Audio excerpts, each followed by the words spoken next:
Caros alunos, estamos iniciando no curso de especialização em restauração ambiental a disciplina Restauração de Áreas Degradadas. Essa disciplina, a de número 12, inclui a restauração de áreas mineradas com carga horária de 30 horas, cujo objetivo é o diagnóstico e as práticas para restaurar as áreas minerárias. As atividades dos discentes incluirão análise de projetos de diferentes modalidades de mineração e a elaboração de projetos de recuperação da área minerada. As formas de avaliação estão aí descritas. Vocês deverão apresentar um projeto de recuperação de áreas degradadas, que representa 60% da avaliação, e análise de um projeto de mineração, que vai representar, na avaliação final, 40%. O programa nosso inclui tipos de mineração, impactos e restauração da mineração, a sucessão secundária, estudos de caso, sucessos e insucessos na restauração e modelagem para restauração ambiental. Ok. Existem dois tipos de recursos. Os recursos naturais renováveis, que são a soja, o milho, etc. e tal, e os recursos naturais não renováveis, que são os minerais, são recursos de uma única safra. Os recursos naturais renováveis ocupam grandes espaços geográficos, com impacto extensivos, com destruição da vegetação, com a alteração do solo, os rios e a água, inclusive subterrânea. Não há limites para a agricultura, até mesmo nos desertos e semiáridos é cultivado, como no caso de Israel, que faz irrigação gota a gota na raiz das plantas. Já os recursos naturais não renováveis, isto é, os minérios, ocupam espaços menores, têm impacto mais intensivo e são reservas formadas ao longo de milhões de anos pela natureza. Mas, no entanto, é importante chamar a atenção que o impacto da mineração pode extrapolar a área de mineração, como, por exemplo, a mineração do carvão e o desastre da Samarco, que ocorreu em Minas Gerais. Os impactos da mineração em geral são o impacto visual, como nós estamos vendo nessa imagem, a supressão da vegetação, expulsão da fauna, erosão, contaminação das águas superficiais e subterrâneas e alteração do microclima local. Se tem tanto impacto, então por que lavrar? Acontece que a mineração constitui a atividade econômica de maior densidade de impacto ambiental porque interfere em todo o meio físico, químico e biológico, alterando dramaticamente a paisagem, incluindo aquilo tudo que nós acabamos de citar. Há uma quebra, portanto, do equilíbrio ecológico. E aí volto a fazer a pergunta a vocês. Por que lavrar? Há um paradoxo. A sociedade necessita e tem de pagar um preço para o uso dos recursos naturais não renováveis. Por isso, a legislação de 88 prevê no seu artigo 225, aquele que explora recursos minerais fica obrigado a recuperar o meio ambiente degradado de acordo com a solução técnica exigida pelo órgão público competente na forma da lei. Então, outro aspecto relevante aí é que as técnicas gerais desenvolvidas na restauração e mineração são usadas na recuperação em qualquer atividade econômica degradadora. Por exemplo, em áreas de matas ciliares se usam exatamente as técnicas que nós desenvolvemos na mineração, para a contenção de erosão, para os sistemas agropecuários, em hidrelétricas, nos sistemas viários e suas faixas de domínios, em costas e áreas urbanas e taludes de estradas e em áreas verdes em perímetros urbanos. Por isso que se utiliza as técnicas desenvolvidas por força da legislação na área de recuperação de mineração dos recursos naturais não renováveis, porque mereceu um destaque especial na Constituição Federal. Veja, numa mineração como essa que nós estamos vendo aí, nós temos um grande problema, mas isso também pode ser uma grande oportunidade, porque essa área pode ser utilizada para resíduos radioativos, para deslocamento para resíduos hospitalares, para reservatórios de água. Vejam que nós estamos vivendo uma fase de mudanças climáticas, a água vai ser a grande crise, e também com uma função ecológica para pesca, produção, piscicultura, lazer, etc. e tal. Temos que ver oportunidades onde tem problemas. A mineração antes da legislação era feita sem planejamento. Havia uma inversão das camadas de solo. Lavava-se e somente depois se pensava em recuperar. A sociedade como um todo aceitava essa condição. No entanto, a mineração após legislação mudou completamente. Hoje nós temos que fazer um plano de recuperação prévio antes de começar a lavrar. Não se inverte mais as camadas de solo e deve-se fazer a reabilitação sincrônica, ao mesmo tempo, com a própria lavra. O descomissionamento e a valorização econômica e ambiental das áreas mineradas vai ocorrer se nós conduzirmos o processo todo sincronicamente. Veja, a utilização dos bens minerais pelo homem é tão antiga quanto sua história. E a extração mineral se caracteriza como uma atividade modificadora do meio ambiente, podendo provocar, então, uma série de impactos ambientais. E nós sempre precisamos dos minerais e vamos continuar precisando cada vez mais. Veja, onde, quanto e como vocês utilizam os recursos naturais não renováveis, os minerais. Vejam nessa cidade, os carros, as construções civis, tudo está dependente dos recursos minerais não renováveis, com ferro, como, por exemplo, chumbo, cobre, zinco, e vai por aí afora. Então, os minerais estão na nossa vida, no cotidiano. Vamos ver agora os impactos da mineração, tanto da grande como da pequena mineração. Eu vou passar para vocês imagens que eu bati ao longo desses 40, 50 anos de atividade profissional em pequenas e grandes minerações, ok? Muito bem. Algumas coisas são fundamentais. Neste primeiro encontro, nós vamos falar dos impactos mais frequentes da mineração e que dificultam e até encarecem posteriormente a recuperação e restauração ambiental. Veja, quais são os impactos mais relevantes da mineração? Do ponto de vista negativo, evidentemente. O impacto visual, escorregamentos, riscos para operadores e máquinas, dificuldade na revegetação, custos na operação e recuperação, assoreamento dos córregos e rios, erosão laminar em sulco e envossorocamento. Veja o impacto visual. Aí temos na esquerda a imagem da casa de Carlos Drummond de Andrade, escritor, poeta famoso brasileiro, e ao fundo tinha uma montanha. Veja, e no meio do caminho, olha o que aconteceu com a mineração, ela acabou, mudou completamente a paisagem. Isso é um impacto visual que a mineração pode ocorrer, neste caso em Minas Gerais, em Itabira, onde foi explorado o minério de ferro. Entre os maiores impactos estão, então, a modificação da paisagem, destruição dos hábitats, erosão, assoreamento e contaminação dos ribeirões, como vocês estão vendo nessa imagem aí. Drenagem mal construída e escoamento direto para o ribeirão e ausência da lagoa de decantação para evitar que a água transporte sedimentos para os córregos e rios. Outro problema muito sério em mineração. Recordo que eu sempre estou falando que a recuperação deve ocorrer sincronicamente à exploração do minério. Esse aí é um exemplo típico de coisa mal feita. Isto é, uma altura excessiva. Significa ausência de bancadas e futura dificuldade de revegetação. Porque como é que você vai revegetar uma parede dessa verticalizada? É impossível.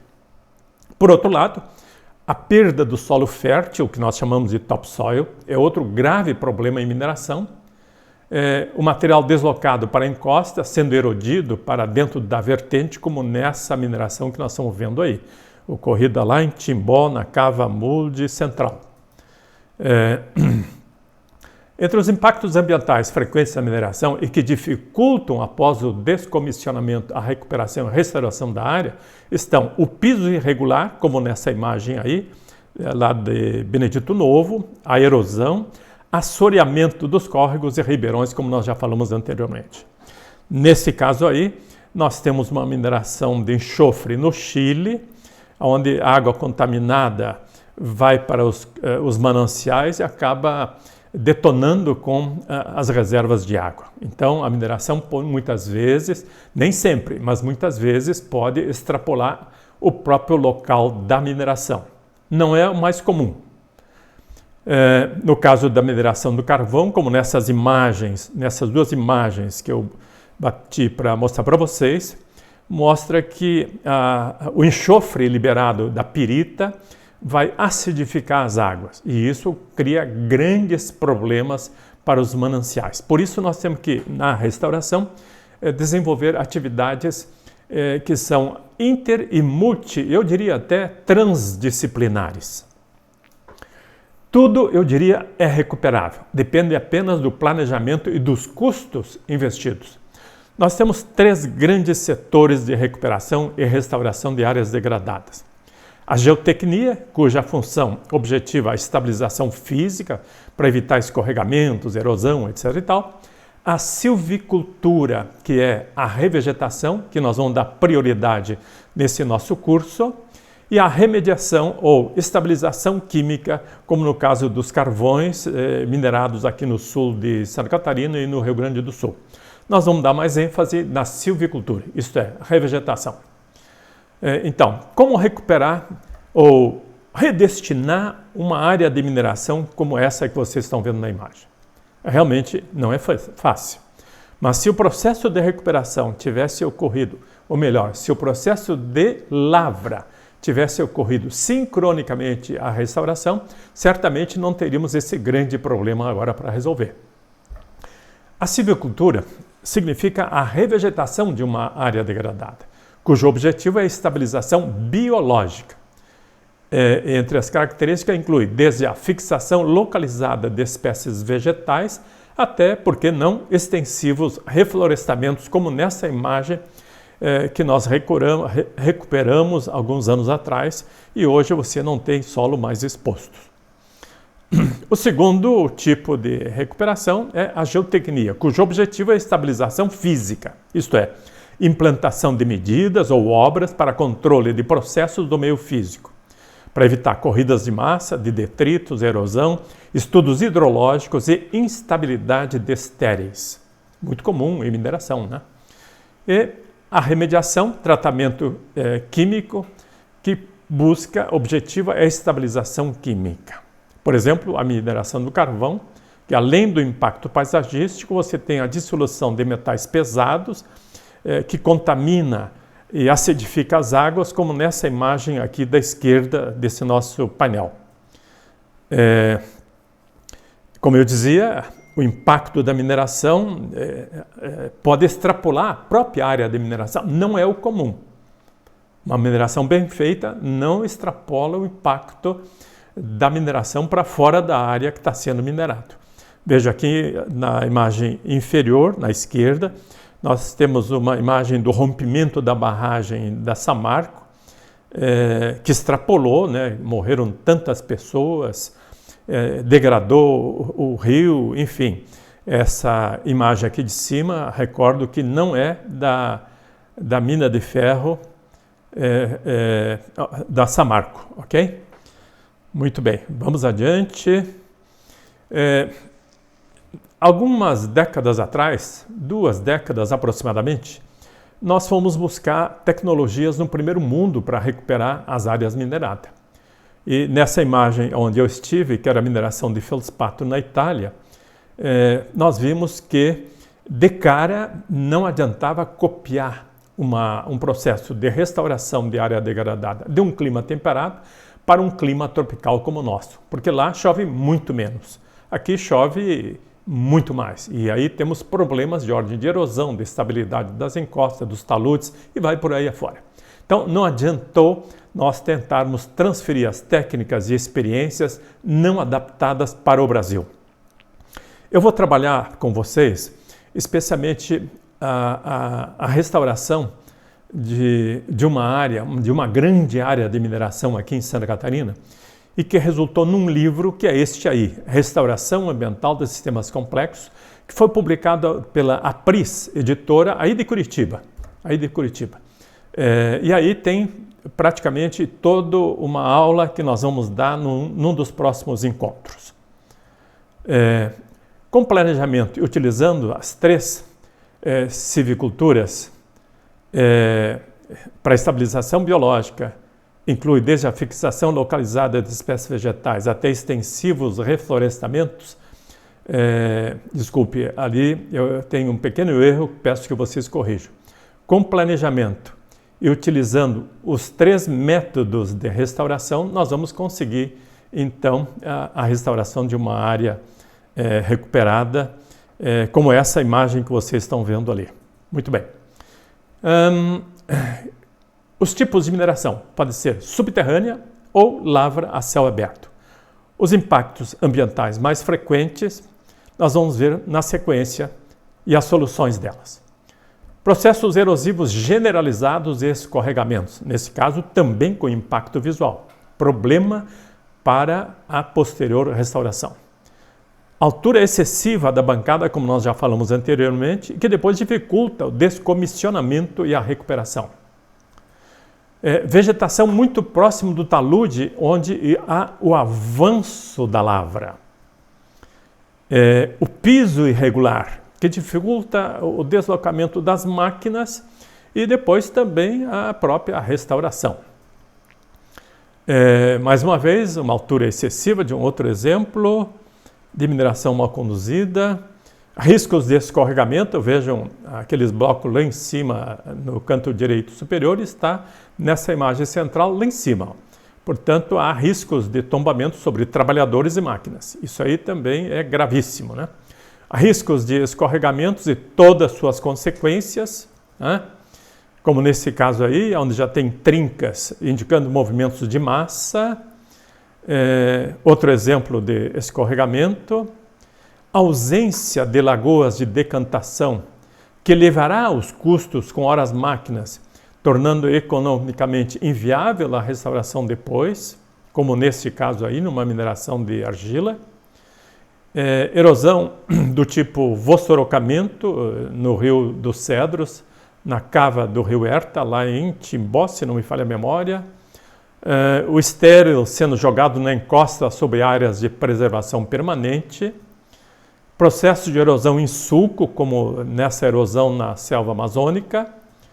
Processo de erosão em vassourocamento também numa grande mineração na selva amazônica, que depois foi corrigido com um belíssimo plano de recuperação, que seguiu exatamente o modelo daquele livro que eu apresentei há pouco para vocês. Vamos ver agora as técnicas gerais aplicadas à recuperação de áreas degradadas pela atividade de mineração. Este será o segundo encontro, onde nós vamos falar de planejamento da lavra e recuperação.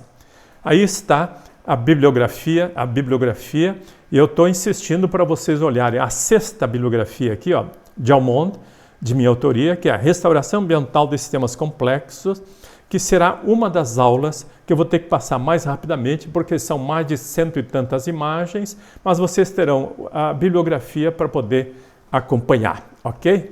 Então, até o próximo encontro, por favor.